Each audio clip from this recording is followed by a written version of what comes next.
Welcome to AGAPE Social Justice, where we focus on love, truth, and justice. Today's episode is actually kicking off a series for the month of April, which is known as Second Chances Month. And today we're going to have with us one of our, I was going to say Oakland County, but Wayne County and throughout the state of Michigan, we have a human rights and mental health activist with us today, Miss Alexandria Hughes. So tune in, go tell someone else to turn on rick.tv, and stay tuned. Hi, Alexandria. Thank you for coming and joining the show today. Yes, thank you for having me. All right. Well, I wanted to talk about a few things, and I know we won't have enough time to touch on everything that you and I have talked about over, I think, like the last year or so.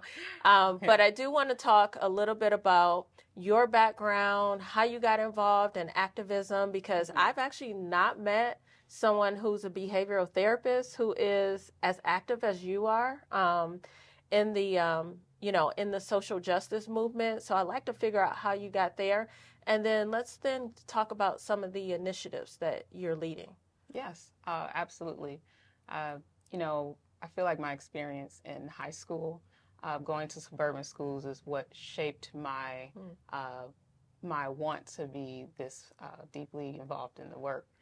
And in high school, going to schools in Wyandotte, Michigan, high schools, and being one of the only few Black people in the classroom, being called certain names, and just questioning why.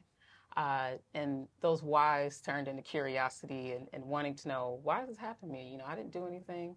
And that led me to just researching and learning.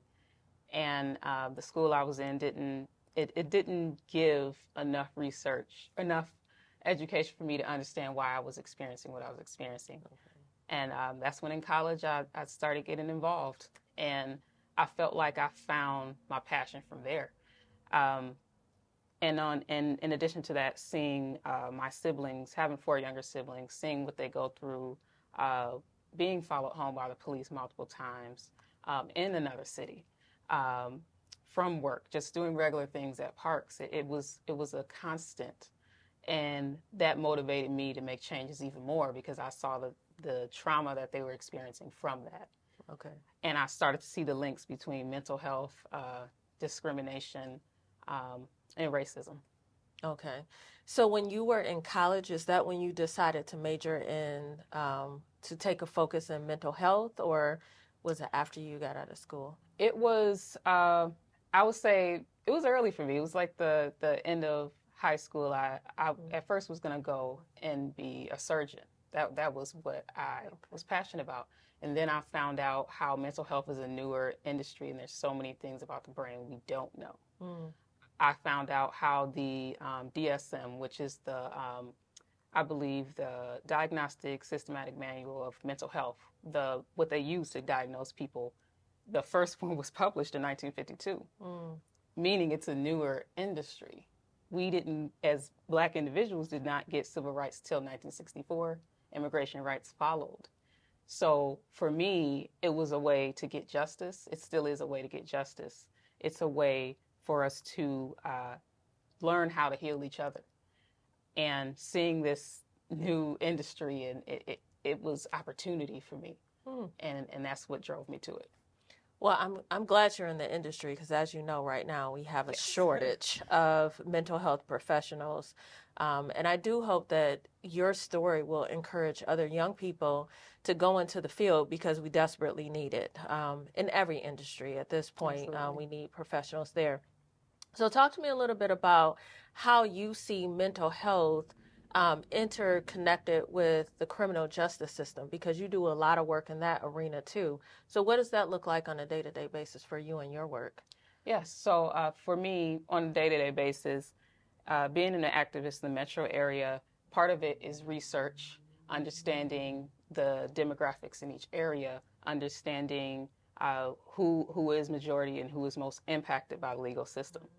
And through that, we're seeing the racial component, seeing that Black and brown community members are impacted.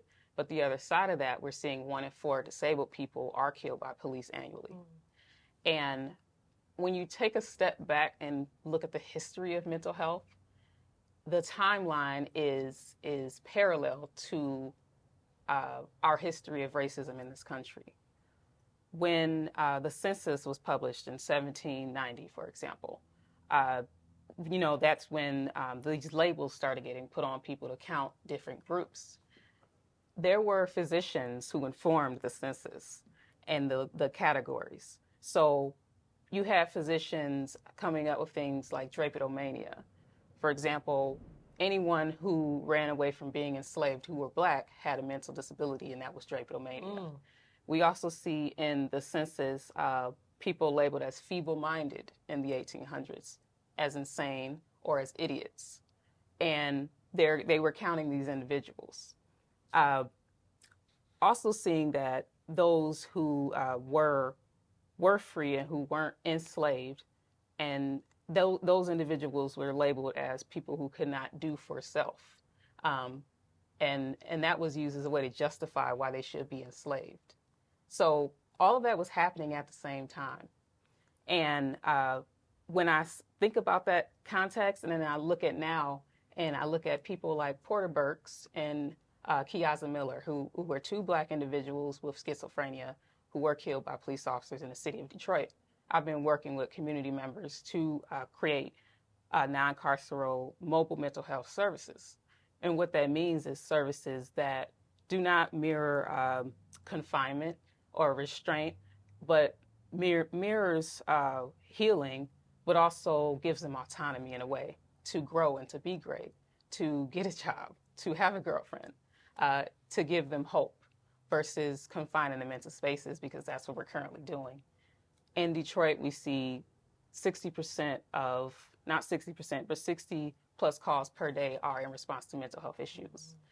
And they have been very open and are aware of the problem. And I'm grateful for that, because when we are seeing it as frequently as we are, every day not doing something is another life lost. Right. So when I think about the number of calls that the police get every single day, when you compare that to the number of calls for true emergency situations, is drastically different. So I'm so glad that you are saying this, because most people in our listening audience don't understand what our officers are faced with when they go out every single day. And oftentimes they are not equipped, right? And so that's why we see the outcome, of what we see there. Sometimes it is their biases. Sometimes it's the institutional racism. Sometimes it's the lack of training. I know you and I have had a lot of conversations in terms of like where we see police and where do you think they fit or not fit. Talk me through how you consider yourself. I don't know if I should say abolitionist or how you would define yourself, but talk us through like what your perspective is in terms of how you view police and their role in our society today. I believe in transformative justice, transformative change. And for me, it's about investing my time, energy, and funds and policies that will move us to something that is healing us. And the current systems we have are, and even the data matches this. It's a cycle of returning and into the system of incarceration and leaving. And I'm about preventative measures. I'm about making it where people are less likely to harm others. People are less likely to steal from others. Having housing can keep you safe, and there's a lot of people who don't have that. Right. And if we invested more in that than in housing and in different city services, we would not see so many people incarcerated. If there was more mental health care, more income programs, we wouldn't see that.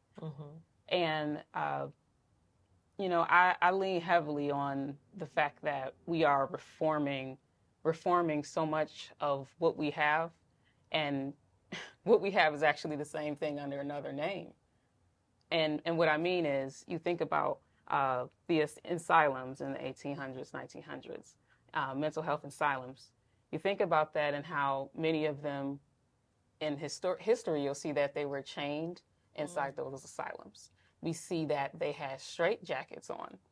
And the definition of straight, and not straight as an S-T-R-A-I-T, the definition is confinement in closed spaces, cramped. That is the definition of straight. Straight jacket. You think about uh, uh, enslavement that happened in the 1700s and before, and you think about the what they call there was something called the box. So, for example, the Whitney plantation has something called the box, where Black people who disobeyed their quote unquote master were put there in the Louisiana sun for hours to, be punished for trying to run away or trying to leave. And we see how that is transitioned into what they call the hole in prisons, solitary confinement. And as a punishment, we see the straitjacket. And then we see these same things today in prisons. I'm about transformation and creating systems that are compassionate, that make you whole again. And I seeing so many mentally disabled people incarcerated, and then also seeing Black and brown people there as well as the majority, that's telling as to why we need a better system. And I believe we can get there. I don't think we have to simply just reform things and leave it there. We can create new things. We have the funding for it. We have different grants that let you do so many things in the community, whether creating creating housing programs or mental health services for the homeless, or there's so many things. And I often wonder what people identify as safety. And I know that community safety, you think fire department, police department, but to be safe, you need clean water. To be safe, you need housing, public transportation. That keeps you safe, secure housing, and the right nutrients, eating the right foods. That prevents you from getting into a cycle of harming others, harming yourself. That preventative side is what we need to look more at. So you just reminded me, there's a parent at our school. We were looking at issues with children who are part of the achievement gap, kids who have behavioral issues, and we're going through a number of challenges. And she brought forth data to us at the school and said, listen, children who don't have breakfast are actually more likely to act out in these behaviors. Exactly. And it was kind of mind-blowing, know. Initially, because nobody talks about the parallel between what you eat and then your behavior, right? Exactly. I mean, we kind of get that don't eat too much sugar or you get hyper kind of speech, right, when you're kids. But in a sense, that's kind of where that was going. And so I would like to see us have more conversations, even with our elected officials, and not just with our parent community, in terms of those connections between what we eat and the behaviors we see, mental health and so forth. Yeah. We actually had someone on the show a couple of months ago, and we were talking about the housing crisis. And then that's something for me that, we need it yesterday. Yeah. Right? Yeah, exactly. And I'm glad you also stated that funding is available.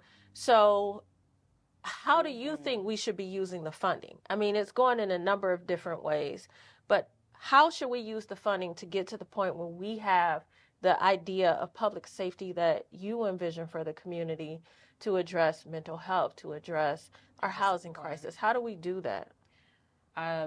Well, I feel like to know where we should use it, we should do a needs assessment. And doing that in the city, in each city, finding out the needs of the community, what the needs are, and base it off of that. And I know other cities have done that and came out in the end with programs like CAHOOTS, which is the Mental Health Crisis Response Program. And it's been around since the 80s and only gotten better. There's Sasha Center is a healing, harm reduction, sexual violence prevention organization. And grants have been put into programs like that. these are things that are already happening. And in order for us to have them in our communities, I feel we have to do needs assessments and then pressuring our elected officials, for sure. Pressuring them, that is what they're there for. Mm-hmm. They are there to help us to make it where we can thrive and not just have to choose between dinner and choose between feeding our kids and our mental health. Right. Like, that's not living. And so we have to think deeper and take action. For me, hope is a commitment, meaning that hope is just hoping that something will change will not change anything. Mm-hmm. Hope is taking action and pushing for what we deserve. Because what we have now is not what we deserve. We could have so much better. Yeah. And it is happening in places. That's the beautiful part. It is possible. Now, if you had to identify an area that you've studied, you've done the research, and you're saying they're doing it right, which city would you point to? Is there a community that you think we should model? I know you did a lot of work in Dearborn, too. Yes. And you all have a white paper that was released. So can you identify like a model or a city, or what would you say we need to look at in terms of moving forward? Yeah, I would look at, I would definitely look at, I would say look at the state of Oregon. I would say look at Eugene, Oregon's program, CAHOOTS, which is a mental health mobile program. I would look at the STAR mental health program, which is in Denver, Colorado, and was actually expanded into Aurora because of its success. Okay. And I would also look at, I would say, Portland has a few different ones that are more responsive. I would say also, say Chicago has a few as well. Yeah, I would definitely look at those, but I would say the STAR program to me is unique because of, it actually, decreasing the harm that is happening, decreasing the crimes that they're seeing in their cities. How are they doing that? Well, what's interesting about it is it's violence prevention combined with mental health mobile response. So it's fully community-based program, funded, and like their own departments, own materials and everything. And they're administering mental health services and violence prevention services. And they're seeing dramatic dips in crime. And this is run by the community? This is community-based, yes. Okay. Yes. So, yeah. I would say also look at Richmond, California. It is something called the ONS program. It's a violence prevention program.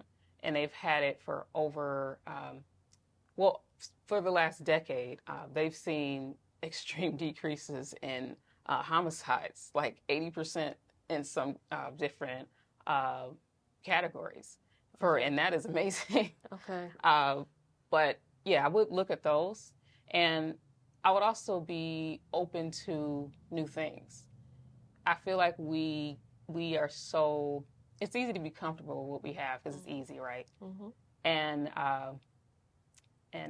But we have to think about the big picture. Think about, is it really working what we have? Mm-hmm. And if that answer is no, then we have to be open-minded and push for something better.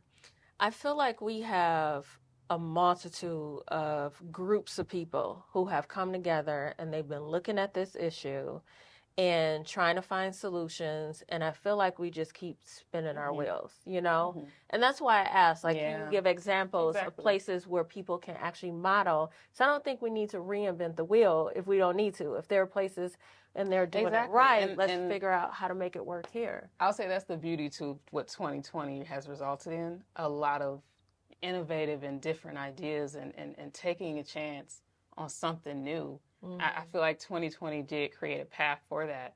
And not only that, what these new things that we have in our cities have to be about transformation, but also healing and relationship building. Mm-hmm. It's not throwing an individual away, whether you inflicted harm or you are the victim of it. that's not what it's about. It's about us all being able to truly rehabilitate. Right. Well, I'm so glad you mentioned not throwing people away, because I think that's the whole point of second chances, right? You and I are actually part of an organization.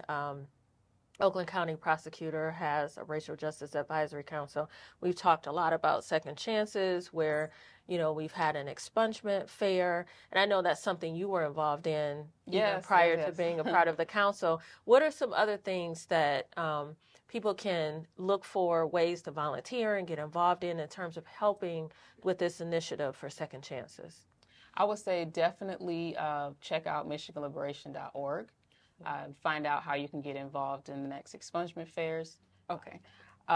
Yes, so I would say people can check out MichiganLiberation.org to find out how they can get involved. I know throughout the year we have expungement fairs, and there is a volunteer form on our contact page, and we're always looking for help with that. Even if you have resources that that will be helpful for those who were previously incarcerated. Oftentimes, getting expunged, no, all the time, getting expunged, what follows that is getting back into life, into living. And that would be a great help. I would also say check out Michigan United and MichiganUnited.com and check out their different initiatives. So I know they also support expungement fairs and more of the strategizing on what that could look like, how they can go about it traditionally, non-traditionally, depending on the community, and other organizations, Safe and Just. They do tons of expungement fairs as well. Also reaching out to me directly. If you're on social media, Instagram, it's just Alexandria J _Hughes. Or checking out my website, which is the same, alexandriaj-hughes.org. And I'd be happy to help you get involved in whether mental health, expungements, or, finding other ways to give back to the community and make sure we can all thrive. Yeah. So there's a lot of misconceptions out there in terms of the work that we do. You have people who think that we're just advocating for all types of criminals to be released and go back into the community and create more harm. There's a lot of people out there who think that everyone is anti-police. There's a gamut of things that people think. If you had to address a couple of those misconceptions while you have the opportunity, what would you say to the listening audience is really the message? Like, what's true, what's not true? Yeah. I would say, there are definitely a lot of people that are that way. I would say we are people that are for healing and for the opportunity to live a fair and happy life. I would say in our country, we see there's a tendency humanity has a tendency to be selective in our country. And certain people have certain circumstances while others don't. And even the data points to that. Even the experiences of people point to that. Even the results we're seeing in our legal system point to that. And we can't ignore that. I understand it being tough to believe that we can have something better because this is all we've ever had. But that doesn't mean this is what we deserve. And I want better for those individuals who disagree as well. I see what we're doing as creating a path that they'll embrace more in as well. It's not about division. It's about finding the right solutions that fits everybody and fits every experience. Right. Thank you for that. I appreciate it. Years ago, I got involved with an organization and learned about the school to prison pipeline.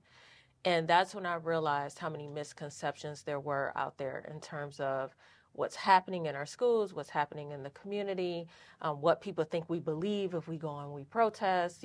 There's just a lot of work to be done. But I appreciate you saying that this is about healing the community and that we're here to work with everybody. Essentially, that's all we're trying to do. Absolutely. So I really appreciate you coming here today and joining us. Thank you so much for providing the resources so people can get involved. This is really important work.